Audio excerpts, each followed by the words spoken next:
Okay, let's get started. Got lots to talk about today. First of all, I want to welcome you all. Glad to see you can make it. Everybody getting ready for the big turkey day. Oh yeah. So I want to talk first of all about, first of all, as always, I want to thank our sponsors. As you know, Care First Arizona, the Satellite Broadcasting Association, United Way, Valley of the Sun, and Khajiit have been great sponsors and have enabled us to continue our work with the task force. So I appreciate their support. Secondly, is I think we have a couple of new folks who have joined us. So who do we have? Rory, I believe you're new, aren't you? I am. Mylan Eaton invited me to sit in on this, so I'm very honored to be here. Thank you. Want to tell us who you're with, Rory? I'm with Triad Wireless. We are a wireless broadband provider. We do a lot of rural areas. We just recently received what's called the DOER award from the FCC, that when COVID first hit last year, we brought on about 250 families onto internet, and we also sponsor a $10 per month education everywhere program for these families. So we were able to get help out when it was needed the most. So we recently won 5 bids to hook up 5 more districts, similar to the way that we did the Tonopah area, Saddle Mountain, Arlington school districts. We're now including Rainbow Valley in that. And so he asked me to see if I can't, he asked me to be here, and I think it's great. Great. I'm to see how this goes. We'll get you added to our list so you'll get notifications of future meetings. Wonderful, thank you. So who else do we have? I know we've got a couple of other new people joining us this morning. Myself, Brian Pefko. Yeah. And Brian, you want to just tell people quickly who you are? Oh, certainly. I'm with Sprocket Communications. We operate predominantly wireless broadband throughout southern Pima County, as well as into Santa Cruz County, down to the Mexican border. We service pretty much all of the hard to reach remote areas. We've been working with Ronnie and the Sahuarita School District, Manivia, and the Better Together group to get internet into some of the more hard to reach students there. And Ronnie's been great knowing where the need is at, so we can focus there first. So that's all been great. I sincerely appreciate the invite and look forward to working with the group here. Great, thanks, Brian. Thank you. Glad to have you. Jamie Ball, was that you, Aaron, or is that another Ball person? Hi, yeah, this is Jamie Ball. I'm with the Arizona State Library. I work with Holly and Nicole and Mala, and I'm just sitting and listening today. Great, great. Thanks for joining us. Let's see, anybody else that's new today? Anybody that I missed? Okay, let's keep rolling then. So next thing I want to talk about is the holiday schedule, which is hard to believe that the holidays are upon us. So I have tentatively proposed that we meet, of course, today and excuse me, the 29th, and then December 6th, 13th, and maybe the 20th. That's a question mark. No meeting on the 27th. Feedback, thoughts, does that make sense? And then meeting and then whether or not we meet, whoops, I gotta redo this. Give me a second. 3rd of January, Steve. Yeah, I've just updated that, Mark. So, and then January 3rd, and then no meeting on December the 27th. So feedback, thoughts, comments. I know Henry, you and Boris had some thoughts, but any feedback? I don't want to go too long without meetings, but it is holiday time. So what thoughts do people have? Is that like a reasonable schedule? Okay, hearing none, then Hi. that sounds like No, our Steve, hi, this is Karen. Sorry, I was Yeah. trying to get off mute. I was just thinking about December 20th. I know a lot of people are going to be on vacation. And so what if we held a meeting and, did it like we were talking about our leadership meeting, just like a kibitzing type meeting or something like that, something a little less informal, but people that wanted to jump on a call and, talk about projects or stuff could. Okay, how does that sound for folks? Sure. I think that makes sense. Yeah. Okay, Uh, it.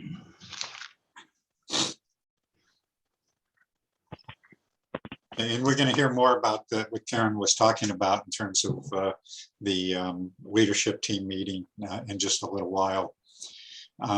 So just a couple of quick reminders before we jump into the schedule here. Again, if you haven't signed up to be included in the database and our contact list, please do so. You should have in the meeting announcement that I send out, as well as on this page. There is a link to a Google form where you can add your contact information. Again, I beg you to please do that. I know a lot of you who have been participating regularly are still not in that list, so I'd really appreciate it if you would do that. And again, I want to remind you, although I have been very delinquent in getting our events and updates page updated, but you will find a lot of information about funding sources and so forth. Again, a little of that is outdated, and we'll try and get that updated pretty quickly. And then just a reminder that after the meeting, we do kibitzing with colleagues, which is, again, is a very informal, no agenda, no presentations, just people who want to just stay online to share with others, to get better acquainted with others, ask for help, etc. So I encourage you to stay online for a while and kibitz with us. So with no further ado, I want to get into, we've kind of changed the agenda a little bit and put the updates towards the top of the page. So Jeff, you want to kick it off? Lots of stuff happening. Yeah, there's a lot of stuff happening. Unfortunately, I can only talk about a little bit. I'm going to go ahead and put in the chat here Terry Orman's email. Terry's our grants administrator at the ACA. So if you have any specific questions about the grant, the process we use for procurement at the ACA is to collect all the questions, answer them, and post them publicly. That way, no one person has any advantage in terms of insight as far as how we're looking at this and how we're thinking. So if you do have specific questions about the grant, that's the way to go. And this is, oh geez, I even messed up the email address. There's no T on the end there, by the way. But this is a way that we follow for all the ACA procurements, whether it's broadband or anything else. Jeff, can you just remind people quickly about what that grant is? So the grant, it's a $100 million grant. The grant itself, it's broken up into two categories, rural and urban. $75 million specifically to rural, 25 to urban. Urban is defined as Pima County, Maricopa County. And when I say that, I don't mean necessarily just the cities. I mean all the rural areas as well within the counties. We're very excited about the process. I mean, we've got many projects I'm familiar with that I've heard about, and many more that I'm anxious to read about. You know, my thought on this is that this is a once in a generation opportunity between this and some of the other funding we see coming to really solve this problem. The big news about the grant, though, Steve, I want to make sure everybody understands this, that there has been a lot of hair pulling and nervousness because of the holidays and the time frame. Our original date was December 10th for the grant to be due. We're pushing it back significantly to January 31st. So the new due date is January 31st. We expect an announcement at the end of February. So please mark your calendars for January 31st. That should give every group plenty of time to get this done. No excuses. Apologize for the barking dog. I think people are very happy to hear that, Jeff. Good. So I know that there are several RFPs out right now. the RFPs in my mind should be concluded, partners should be chosen, and you should be working with those partners moving forward. Hang on one Getting second. a lot of background noise. So,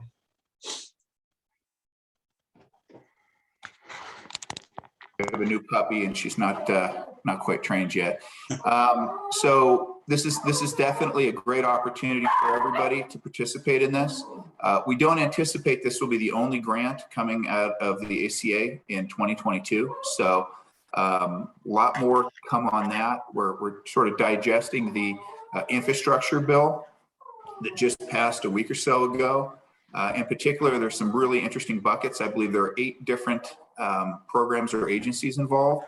And of that, there's a very large $100 million digital equity piece that we're looking at hard and trying to figure out the best structure and best method to tackle that. So definitely looking for some feedback and some suggestions on how best to do that. I'm reaching out to folks I know, Steve included, that have background in this sort of thing, and try to come up with a plan. So as you mentioned, there's a lot going on. We expect our KPMG report to be released very soon now. And again, that is a middle mile strategic plan dealing with what we have on our highways and nearby. So it's going to be a very busy holiday season, and we're super excited about 2022. This is an opportunity to really change some things for the positive. So I highly encourage you to get to work on it now and get these things in. If you have questions, please email that email address minus the T, and we're going to be posting them publicly as they come in. The ACA website will be updated today, and we'll be ready to go. Great, exciting stuff. Yeah, very much so. This is a good time. And, this being Thanksgiving week and all, I can't stress enough how thankful I am for the opportunity to do this and to work with y'all. I think that this is a great opportunity to do something special for our state and really level the playing field in many of our areas. So thank you for all your hard work. And I look forward to working with you in 2022. Sounds great. Thanks, Jeff. Any questions for Jeff? Okay, moving on. Mala? Steve, this is Holly. Hi, Mala Holly. is actually taking annual leave today. She Yes, is I not- did know that. As I understand it, Nicole is here and ready to give an update on their work. I just wanted to add that during the last week, Jamie Ball and I had a conversation with Mala and with Ken from Pima County Public Library, and we are working really hard with them on trying to design a telemedicine pilot project that we can then replicate with other libraries in the state. So stay tuned on that one. Nicole, are you ready to give your update? Well, Nicole's going to be on a little bit later, so let's hold off for that, but we definitely, Nicole. Yeah, thanks. Okay. Okay. Mala had sent me a message this morning and said Nicole was going to give the state library update. So that's why I said that. So definitely we want to hear from Nicole. I know she's got a lot of stuff to tell us. Janet Major, are you online? No, Janet this morning. Sophia? Sophia Mylan, are you online? I'm here. I don't know if Mylan's here. Okay. Go ahead, Sophia. There aren't a ton of updates from the department. We're still, we launched our assessment for our Office of Digital Teaching and Learning last week. So we're just answering questions and helping people get that data to us so that hopefully as we look toward the beginning of 2022, we'll be able to make some decisions and priorities for our new office. Okay. So Sophia, did I understand that your task force is now defunct? Yep, we asked for a one-year commitment from the task force. It started in June or July of 2020 to June or July of 2022. Forgive me for not remembering the exact month. We've met once or twice since then just to report to the task force how we've done the work. But yes, our task force ended in the summer. Okay, thank you. Any questions for Sophia? Is there a process in place to hire a new CIO? I understand Chris Richardson will return to ASU UTO what, maybe the first of the year? Yes, I believe they released the job posting, I want to say 2 or 3 weeks ago. Would you guys like me to see if I can find it and put it in the chat? Sure. Sure, thank you. Give me like 5 minutes to find it because I have to find it on the external site. And if I can find it, I will put it in the chat. No problem. Okay, thank you. Any other questions for Sophia? Okay, so moving on, Leah, glad to see you today. Want to give us a quick update? Yeah, thank you, Steve. I appreciate that. For those that aren't familiar, the Corporation Commission regulates the utility industry, but we do have limited jurisdiction in telecommunications. So sorry, I've made meetings a little bit, but just a quick update. I hear someone sneezing, bless you. I just returned from NARUC, which is again our national organization, and had a great conversation and presentation by Cox. If they haven't presented to the group, we may want to have them come. They talked, of course, about the very successful Connect to Compete program, but they just launched Connect Assist, which helps low-income families that aren't connected to a K through 12 student, which is what their original program is about, Connect to Compete. So very encouraged by that. I've been trying to help promote that through the commission. So if you have any social media, those listening that can promote Connect Assist, please get information on their website. They also went over all the different programs that I'm sure Jeff is trying to wrap his arms around now to make sure that Arizona is at the table and engaged. I was sitting there with Massachusetts, which has a commissioner dedicated to telecom, interestingly, and a lot of other states that really had a much more engaged commission related to telecom. So I have been, of course, collecting that data over time in terms of what we can do. We are a body of 5, so it would take 2 other commissioners supporting or expanding our role. So it's always something I'm exploring.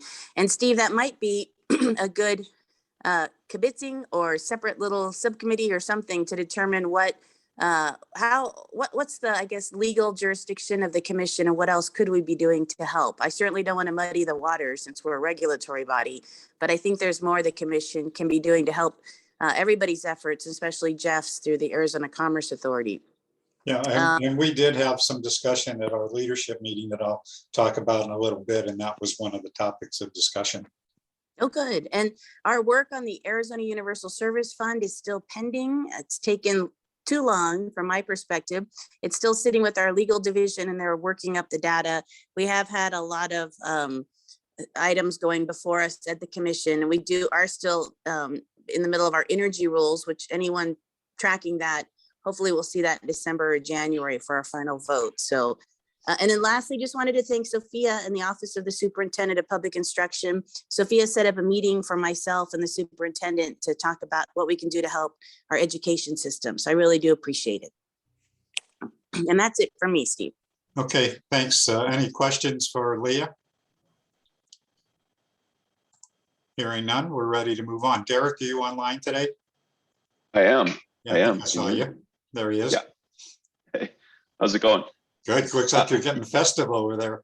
Yeah, the decorations are coming out. So, and I sit by the fireplace, so it's like the perfect place to be festive. But yeah, not a big update from me today either, Steve. So the middle mile projects are progressing, continuing to target December 22 completion of the I-17 and the I-19 fiber and conduit construction projects. The segment 1 is, as I noted earlier, broke ground in October, and segment 2 and 3, which is from McGuireville south, basically into Phoenix, will break ground early next year. That portion of the work has been awarded. The I-19 design build RFP, we have responses back, and it's looking like it's on track for an RFP award in January, likely then tracking to, a beginning construction in February or so of next year. And just continuing our digital divide, digital equity, broadband work in Isaac School District and City of Page, and continuing to advance EduRoam. Okay. Any questions for Derek? Cool. So I'm sorry, Nicole, let's go back to you for a second. I know we're going to have you on the agenda here again in just a little bit, but did you want to give any more of an update from the State Library perspective? Sure. And, I really appreciate Cindy as well, who'll be sharing on some of the infrastructure bill and the broadband section of that bill too. So just want to keep us on track with the schedule that we had. But with the State Library, we are still supporting our Connect Arizona initiative. Our digital navigators have now supported over 1,500 calls to date, and we're averaging about 22 minutes per call with those callers. And I'm really happy to say that about 1/3 of our callers are repeat callers. So they get something useful out of talking with one of our digital navigators, and they feel comfortable and excited to call us again and learn one more skill or to follow up with some type of learning objective or a question. Related to the EBB project, I was looking at our numbers. We support about 8% of our calls are about internet offers and finding discount and affordable offers for somebody's zip code. So that does involve a little bit of research and guidance on our part. About 75 of these calls have been about the EBB. And, frankly, we've found that it's been a pretty complicated process for callers to work through. There's a lot of misinformation or lack of information from some of the providers. Vanessa just bullies her, and she's like, I don't know what it is, Karen, but she's. Okay, Karen, is that you that you need to mute? And last week, the FCC held a listening session on EBB for libraries and other. Can't hear what she's saying. Hold on, let me see if I can. I even responded last night. There's one slide that she had at the beginning, and I said, I wouldn't put, if you're going Okay, to Karen, slide, where are you? I would drop it to the end because all we're going to focus on is that deficit number. What we're trying to Oh, do. there we go. is- Okay, Okay, thanks. Okay, so I'm mentioning the EBB because last week the FCC held a roundtable for libraries and other community anchor institutions that have been supporting EBB signups. So a lot of us were able to share a little bit of this disconnect or some of the challenges on the ground that we've been noticing with trying to get people involved. So there's still money left for the EBB program, but with the passing of the infrastructure bill, that program is actually going to become permanent. And Cindy's going to highlight some of those changes for us when she gives her update. okay. So we EBB also is going to have- be permanent now? Yes. Yep, it's going to be renamed the Affordable Connectivity Program. So we will, once that change happens, we'll update it on our website, and we'll update our resources for community organizations and all of our partners to help share out and inform their communities as well. So do we know, is EB, well, I assume that Lifeline is also going to continue. Lifeline will definitely continue. The FCC's charge right now is to implement the change to the Affordable Connectivity Program by December 31st of this year. So they've got a lot of things to get in order. And then they're supposed to complete the transition for the EBB to consumers by March of 2022. So Okay. we'll see that change shortly. The final thing I wanted to mention is that our LSTA grants guidelines for the year 2022 have been posted. So these are federal funds that are distributed through the state library, available to all libraries in Arizona to advance a number of our different goals, including connectivity and digital inclusion. So we have 2 express grants. One grant is for Wi-Fi expansion. So that's where libraries can purchase equipment or routers or other creative projects to get their internet signal outside of the library building or to improve it inside the building. We also have $4,000 express grants for Wi-Fi hotspot lending programs, continuing or starting new ones. And of course, our LSTA projects program grants can be creative and library-led, where they can come up with some really impressive projects to do all sorts of things outside of those 2 categories as well. So I think that's it for us today. So that's all? Well, we can share a whole lot. So happy to answer other questions. As always, you guys are doing phenomenal work. we are so lucky to have such a great state library. Okay, any questions for Nicole? Wes, are you online? Wes or excuse me, Mylan, did either of you guys join us this morning? Okay, Derek, do you know about anything that we need to know about with the Final Mile project at this point? No, Steve, nothing new Okay. that I'm aware of. Okay, Hey, Steve, this is Cindy. I just wanted to say that Wes was highlighted in a newspaper article about the broadband sphere in our Tucson newspaper over the weekend. yeah. Yeah, and he was also acknowledged when the governor made the announcement about the grant. So, okay. If nothing else, let's move on. One of the things that I want to touch on today is that we did have a meeting of the task force design team, and I won't go into a lot of detail today. We had a lot of discussion. We haven't finalized a lot of things yet, but we did have a lot of discussion. And so I want to just quickly highlight some of the issues that we talked about. First of all, just to be clear about the design team, that we want to, the design team will help to identify priorities and develop vision and strategy for the next phase of the task force development. So basically, we're trying to figure out, we've had great meetings, we've facilitated a lot of partnerships and relationships, but what's next? What do we need to do next? So as we discussed this, so one of the things that I outlined was that there are multiple roles for this task force. So it's not just one thing. So in some cases, we might be a lead organization. In some cases, we might be support and communication. In some cases, it might be advocacy. In some cases, it might be fundraising. And then Mark, what was the other thing that you had wanted to add? Something about grants? Mark, you there? Guess not. Okay, and so basically we're saying that as we look at— sorry, Steve, I was on mute. ATIC and ATI Institute both have a history of project execution. I detailed at least 3 of them in the past. So I believe there are projects we could own under grant or other premises. Okay. So anyway, we've talked about, as we move ahead with planning, is to look at, and we might be engaged in some things that may be one or more of these opportunities, but we wanted to make sure that we understood that there's lots of different ways that the task force can be engaged as we move on.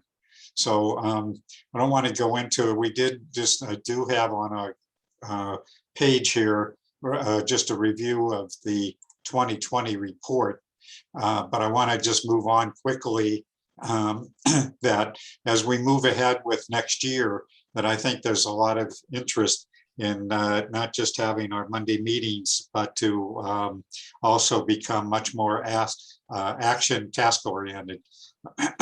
Or as Cindy and Andrew Bevington talk about, let's put the task in the task force. And so part of the plan is to look at moving to, when we first started the task force, and I know we have a lot of new people, but we had 4 task teams and champions who led those teams. And I think we're going to move back to that model. All of this stuff is still preliminary till we come up with some final recommendations. But I think there was some real consistent interest in moving in that direction. The next thing is that we wanted to look at events and strategies to facilitate networking, collaboration, problem solving.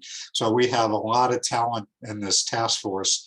And many of you who were with us early on, we used to have, everybody had an opportunity to do their introductions. Now that we have 50, 60 people, we have 40 people on this call this morning, that it became unfeasible for us to do introductions. But we have a lot of new people and so forth. And so we really were saying that we need to figure out a way to engage to share more information with each other. And so I'll talk some more about that in just a minute.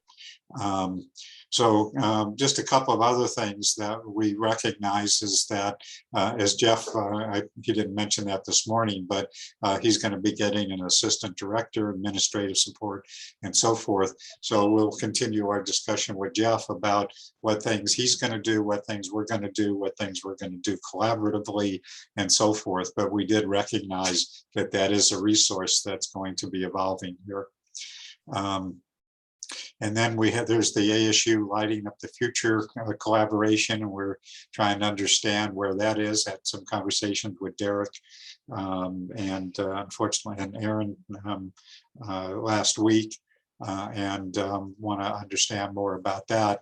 And then coordination of the task force, the ADE task forces, as Sophia mentioned, that task force is now no longer in existence. So one of the areas that we spent a good deal of time talking about is our Monday meetings. And, so these are just some of the things that we talked about, and we'll come back with a more finalized plan in the future. But we suggested that maybe we don't need to do updates every week, except for Jeff, that we felt it was really important that we get an update from him because there's so much that's happening.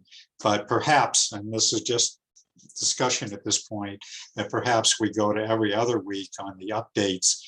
Jeff does an update every week, and that if there's any breaking news, that we do that also during those meetings. And that we might want to use every other week for more sharing, maybe some presentations from different members of the task force, or more discussion, more of the kibitzing kinds of things, and other kinds of activities where we can really have an opportunity for people to share, connect with each other, and so forth. So that was a big part of our discussion. We did hear, and you're going to hear more,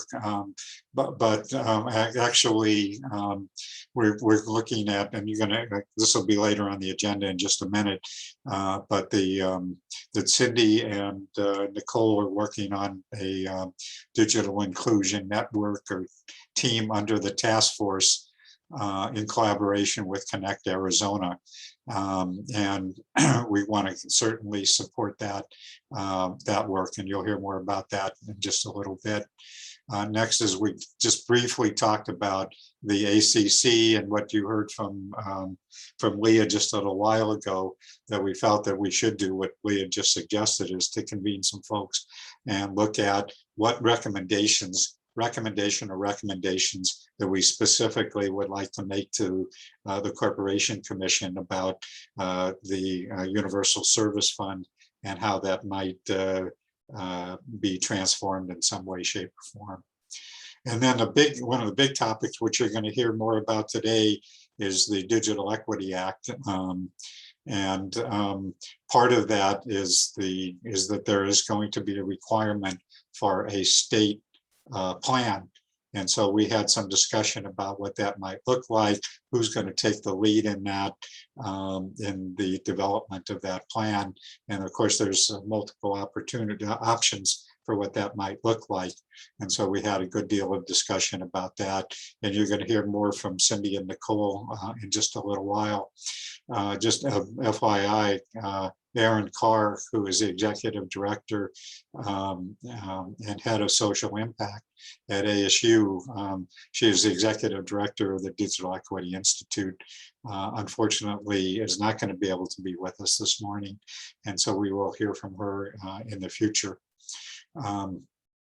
So just a couple of other quick things that we talked about: coordinating broadband initiatives. So this came up at our last meeting, that there are a lot of different activities going on in counties around the state and communities around the state, and that perhaps we can facilitate some way for sharing among those different initiatives and projects.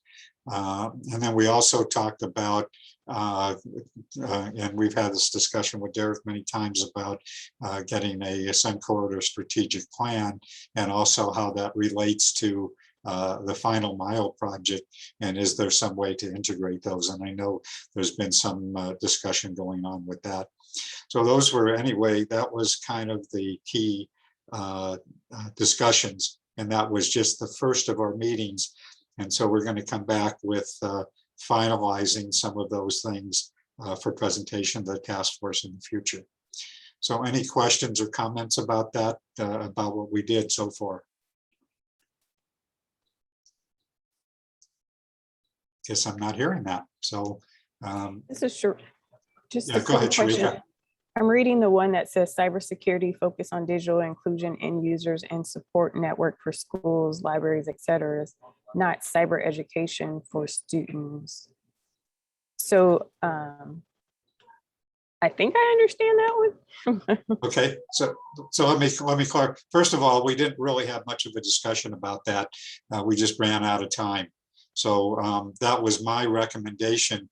And basically, the reason that I made that recommendation is that there are a number of schools, community colleges, universities who are doing a lot of cybersecurity programs for students, including Aaron Ball is online.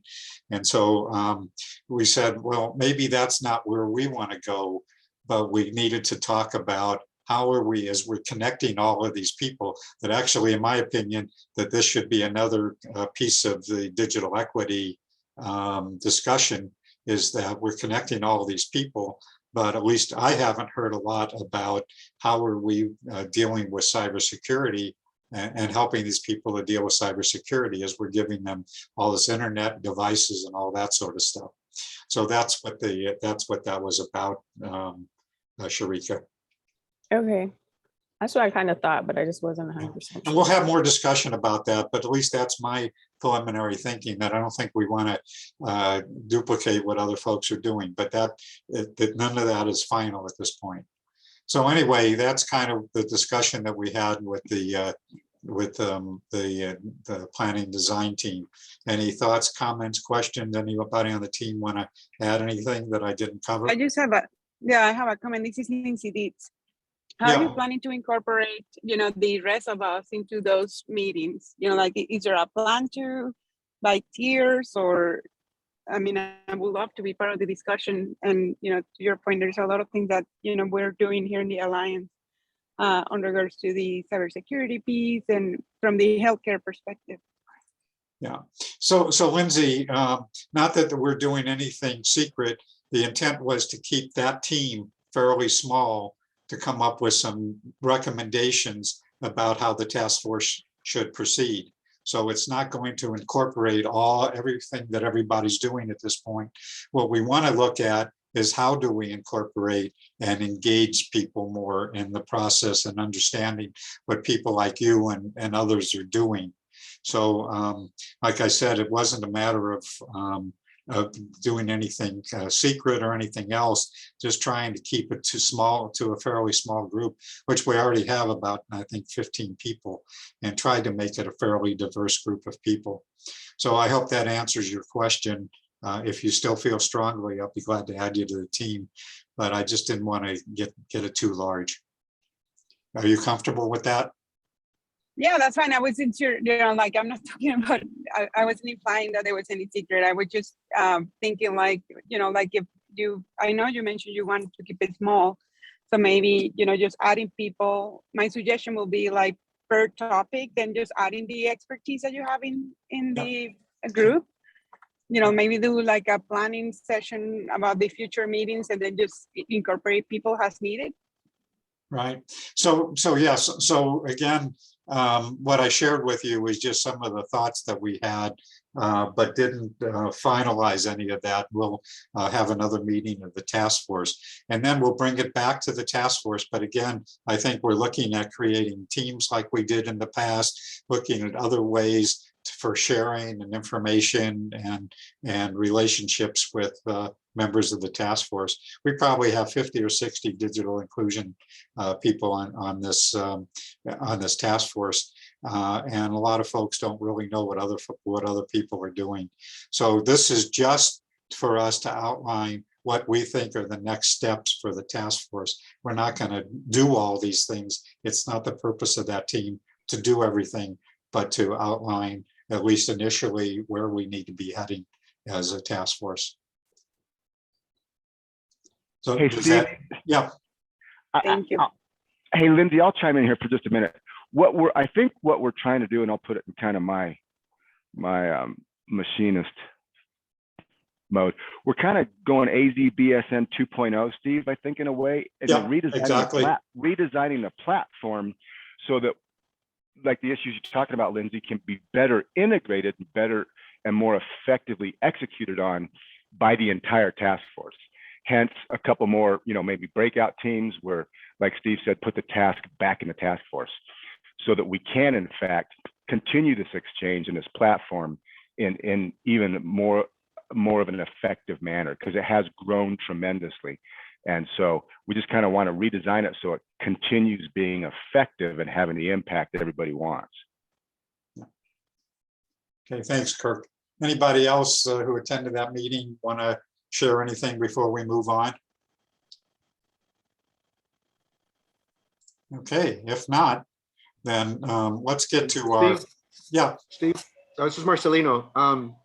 I just wanted to suggest, hopefully this digital equity piece will consider, one of the ideas that we have floating around in our neck of the woods is kind of a device first initiative, and helping people access education, workforce, telehealth. If there were a device first approach, that would help, get our programs out there. And then as far as the overall agenda, one of the things that I think is the businesses, the business community, and their use of technology, broadband. And I know that there's a push at the state workforce level for people to, for businesses to adopt the Amazon Web Services, AWS, and they've made the training free for that platform. But there are businesses that are adopting it, many others that are not. Here in the Southern Arizona, it seems to be more of a Google platform, but either way, there's workforce training that's occurring for the businesses to adopt these cloud-based services. And again, that changes the playing field as businesses engage and are more comfortable with cloud services. Their need for broadband is augmented. So I'm just curious to see what are some of those outreach activities that we're doing for businesses that have or are considering cloud services. So just off the top of my head, Marcelino, and we do need to move on today, but I think you've raised an issue about the business community. So I think we're looking at, there's a lot of areas, the seniors and so forth. And so we haven't outlined yet all those teams and what those might be. But I think that you didn't, but related to that is maybe we need a technology team like we had previously, where we can look at what are the different technologies and how we can help with that. So the only thing I can tell you is that I will bring that up to the leadership team for us to discuss that. Okay. If we briefly touched on maybe getting some local chamber of commerce involvement in our group. Yep. I think that's one missing piece to represent the local chambers of commerce in different areas. Yep. Good point, Mauricio. I think actually you raised that point, if I remember correctly. Okay, let's move on. So this is just, again, we're just trying to get a format of what we need, of how we want to proceed with the task force, and still got a lot of work to do with that team. Coming back to you folks, any other input that you have or thoughts you have, if you want to send those to me, you're more than welcome to do that, and I will be sure to bring it to that team. Now, again, what we're going to do is to bring you back a suggested plan and priorities, and then get your feedback about what you like, what you don't like, and so forth. Okay? Okay, moving on. Let's get to the main discussion session, because I think it's probably most important. And by the way, Karen, if you're online, I muted you, so just FYI, in case you had anything you needed to add. So let's get to our key presentation. Well, it's actually not a presentation, but more of a discussion with Cindy Hogan with Literacy Connects, Digital Inclusion Ambassador. And of course, you heard from Nicole earlier on. So as you all know, that we do have, where did that go? So as you may know, that and Jeff mentioned this, that the Digital Equity Act, excuse me, included, I believe it's 2.75 million, is that right, for digital inclusion efforts. And a part of that, which I'm not going to go into detail because you're going to hear this from Cindy and Nicole, is the requirement for a state plan. So I'm going to turn this over to Cindy and Nicole. I don't know if you guys need to share anything. I'm going to stop sharing and turn it over to you guys to kind of walk through what that funding is all about. Okay. And Jeff, are you still online? Okay, he's gone. Okay, so Cindy, Nicole, you're on. And Cindy, you're muted. Great. There you go. Great. Cindy Hogan. I'm gonna start it off. I'm gonna share. I'm gonna pretty much put something up and read from it.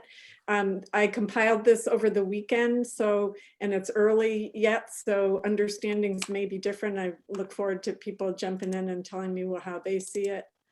But we'll get started. From the federal level, the IIJA, Infrastructure Investment and Jobs Act, is a $65 billion overall initiative, $65 billion to states, community organizations, and other entities for a range of broadband deployment and digital inclusion activities. That's the big umbrella. The biggest chunk is $42.45 billion for the Broadband Equity Access and Deployment Program, known as BEAD. It will be administered by the NTIA. They have 180 days from signing to establish the grant program.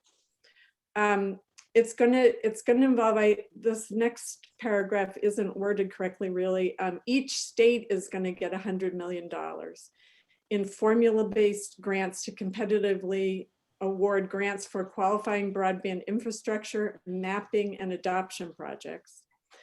And the state— that 100 million is the minimum, right? Minimum, correct. Yes, it is. And that 100 million will roll out quicker. The other allocation basis will roll out in kind of a second wave. Okay, good. It requires— This is Joy.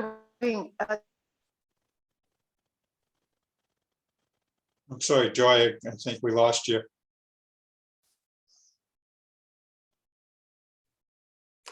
So it requires states to submit a 5-year action plan as part of that part of their proposals, which shall be informed by collaboration with local and regional entities. And I'm really glad they put that in there. Should I pause and wait a minute, I think there's a second piece to this. Yeah, okay.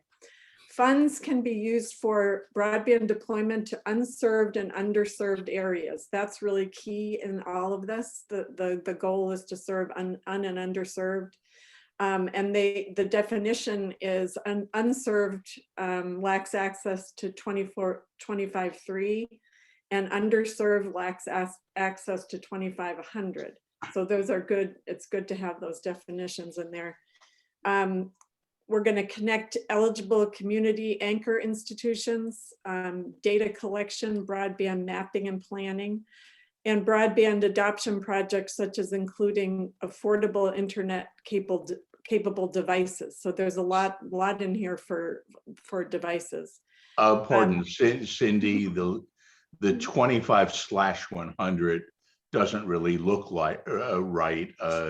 It's either going to be 100/20 maybe or something. That just doesn't look right. Okay. I might have copied that from somewhere. States may use no more than 5% of the funding for planning and pre-deployment activities, and no more than 2% can go to administration. And I'm glad they put that in there too. So we're all thinking about what we're doing as we move through this funding. So that's the 42.45 billion. Any other comments, corrections? Okay. This is that affordable connectivity program. This is the EBB transitioning into the affordable connectivity program, ACP. It does reduce the subsidy. The subsidy right now for EBB is $50 a month. It's going to $30 a month. It leaves the tribal benefit amount in place. It expands eligibility for consumers slightly. It provides longer term, but not essentially permanent. The goal is to get this to be permanent, but they have put 14.2 billion into the kitty. I think the EBB was 3.2 billion. So it's going to be a much longer term program, but it's not permanent yet. The other interesting part of this this portion of the IIJA is that it requires display of consumer labels on broadband service plans. So there's going to be a lot more transparency for what people are actually getting for what they're signing up for.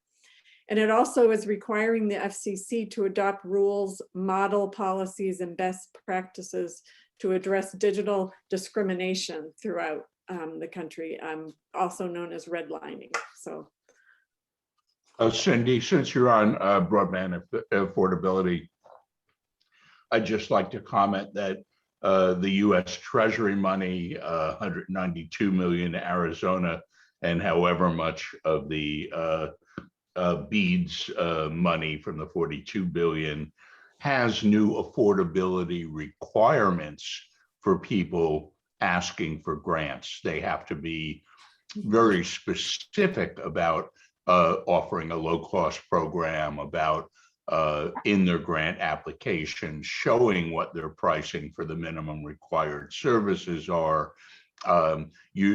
Previously, you could really dance around that stuff, but they're going to have to do benchmark price analysis for their area and essentially commit to pricing that within the context of their area is affordable. So that's a big sea change at the infrastructure grant side that kind of affects this affordability category.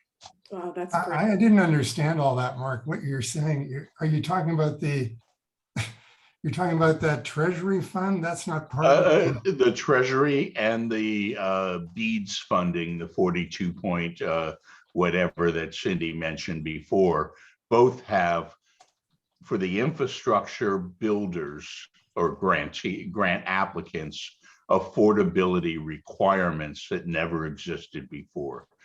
They have to have a low-cost program, not necessarily at the required minimum service rate for the whole area to be available. Let's say that's 100/20, 100/100.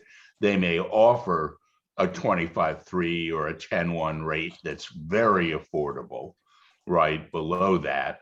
But they also have to tell you a lot more about what they're going to charge for that 100/20 or 100/100 compared to benchmark rates in that region, geographic sensitive rates. Obviously, some areas have a reason that they may be more expensive, and you're going to have to be at market before you'd be very loose in talking in text and the narrative about how you were going to be affordable. Now you have to get much more specific. So they have to specify in all those grants what the pricing is going to be, that it's going to be affordable for the communities. Yeah, they have to be basically at or below benchmark pricing for their region in their grant application, commit to that. And my understanding, maybe Nicole can weigh in, but in the ACP, I believe that whatever plan they put up as on their, whatever a provider proposes for the general public, each one of those needs to be able to apply the ACP to it. That was my understanding. Is that correct, Nicole? Yep, that's correct. So with the EBB providers specified plans, and oftentimes those were their pretty much the lowest plans that were offered. This one, that $30 a month can be applied through any plan. Okay. And then this is this is the big one. The 2.75 billion for what is called the Digital Equity Act. It's a state digital equity capacity grant program. Well, it's two pieces. The state digital equity capacity grant program is $60 million distributed among the states in planning grants to fund digital equity plans. And these plans will be required in order for states to receive the federal funding. So that's a really big thing. So let's see, there's the capacity grant, and then there's 1.44 billion over 5 years for states to implement and oversee their respective state digital equity plans. So the competitive grant program is 1.2 billion over 5 years for grants to eligible entities, including but not limited to local governments, nonprofits, and anchor institutions specifically. But the funds will not come through the states. They'll come from Commerce at the federal level, is my understanding. And continuing, the funds can be used for eligible populations. Again, it's all about un and underserved. And so those are the eligible populations to facilitate broadband adoption, to provide educational employment opportunities, implement training programs within communities, making broadband equipment and software available at little or no cost, constructing or upgrading public access computing centers for eligible populations through community anchor institutions. That for me is a really big thing. I think they're really, really urgently needed. Commerce will award funding based on whether applicants will increase internet access and adoption among these populations, geographic diversity, and comparison with other eligible applications to the extent to which the application may duplicate or conflict with another program. So they're going to have their eye on how this is really working, and we're going to have to demonstrate and be accountable for the way our whatever is proposed actually works in practice. And no more than 90% of the costs can come through the grant. So I'm assuming that means there's some amount that the communities or anchor institutions need to kick in. So I'll pause there. That's the Digital Equity Act. Nicole, did you have any other reading of that I'm missing?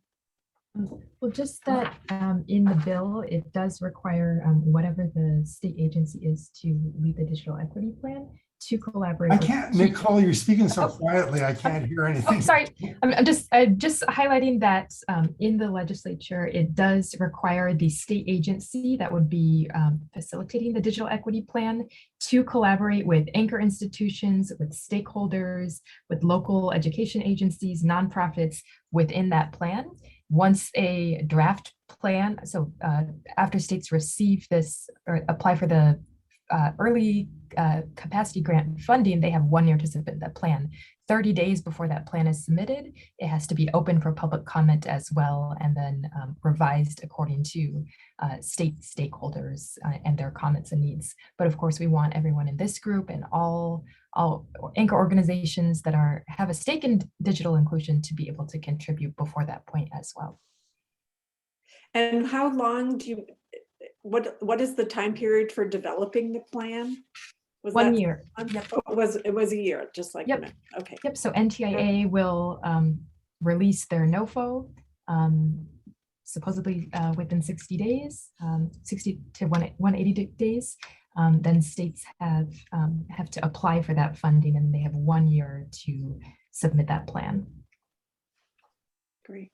And Cindy, were you going to talk about other elements of that 65 billion? If not, there's two I was Yes. going to mention briefly. Yes, I'm still, yeah. Oh, okay. I didn't know if you Just were. pausing on each one to get Great. I'll wait then. Thank you. perfect, really good. So, okay, here's the other smaller. I think you smaller- missed like from what I read, this Digital Equity Act has two parts, capacity grant and competitive grant part. The capacity grant part you covered, I guess, and the competitive grant part was another 1.25 billion for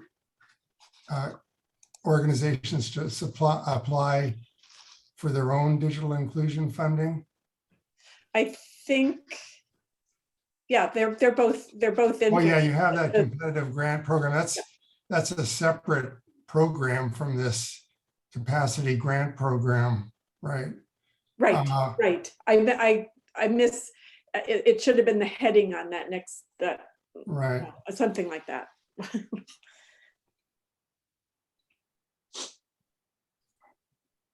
Okay, let's go to this last slide. So 2 billion for rural, called RUS, RUS Reconnect program under USDA. That's for rural broadband, I assume. 2 billion to enhance the existing tribal connectivity grant program, supplementing that. A billion to middle mile under the NTIA. Competitive grants, no more than 20 million may be used by NTIA to administer the program. I always like when they write that in. And then I'm not sure what private activity bonds means, but there we go. Cindy, then, thank you. I was going to talk about a couple of those and I waited, but I just want to mention the 2 billion for tribal broadband connectivity. That is for an NTIA existing program. $1 billion round had closed on September 1. And in my estimation, this 2 billion is likely the first money from the 65 billion that will hit the streets. The NTIA has the tribal program rules in place, and they will either couch this as a continuation of the last round or more quickly issue a next round. But whereas a lot of this money that we're looking at here, hate to break the news, but you know, a lot of the money will not hit the streets. There's like a 180-day window for the rules to go in place. And so the new maps will be required, and that's a whole other issue. But operating in parallel, a lot of this money will not be on the street until third quarter 2022 or later. That $2 billion tribal money, in my estimation, will be much sooner than the other elements. Well, I think that makes a lot of sense, honestly, because it gives us time to think rather than just jump. So I think the planning, I'm a big upfront planner. I don't like to just grab money and run. So I think it's a good idea. I don't know. Some of us have been thinking for 30 years on this. So I have a bit more impatience, but it's still all good stuff. Yeah.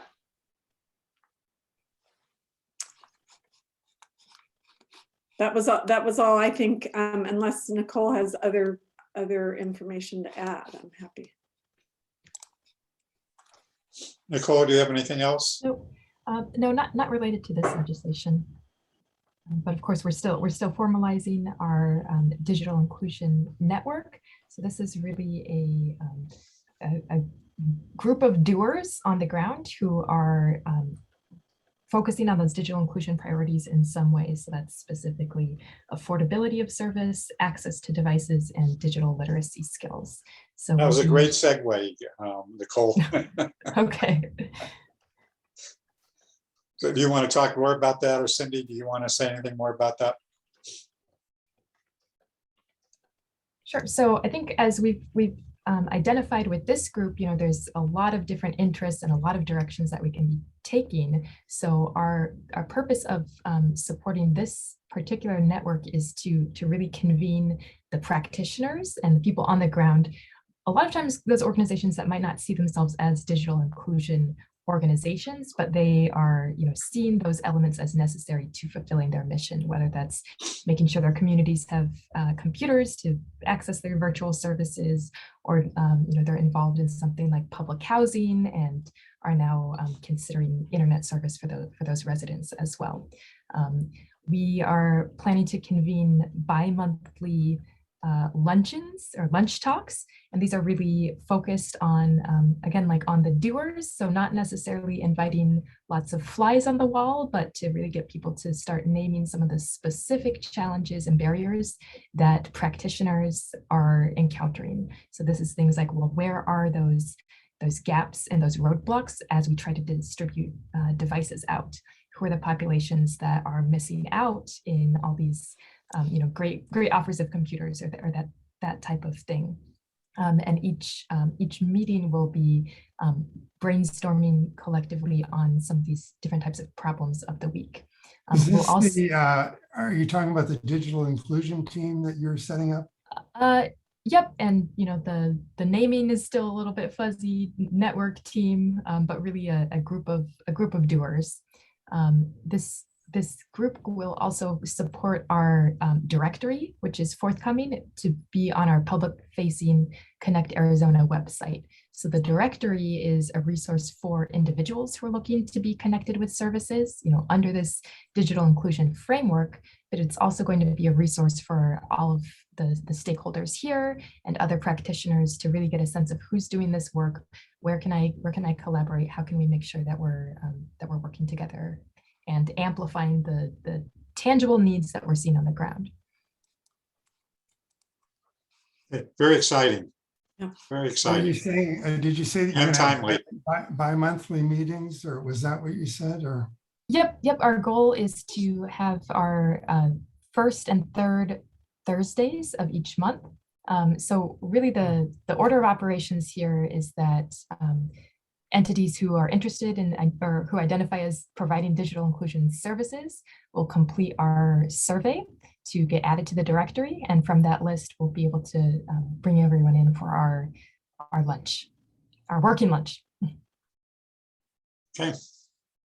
Cindy, anything you want to add? Nope, I think that about covers it from our point of view. Cindy, will Very you good. send your presentation to Steve after the meeting so we can look at that? I can do that.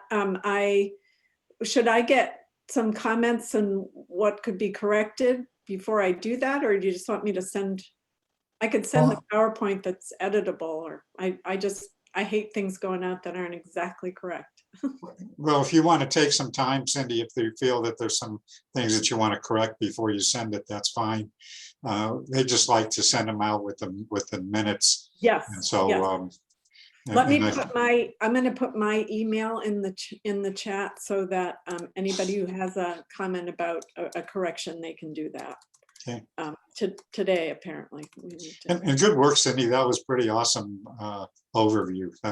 I'm sure that took a lot of work, so appreciate that. Oh, good. Yeah, no problem. Okay. So we're about done for today.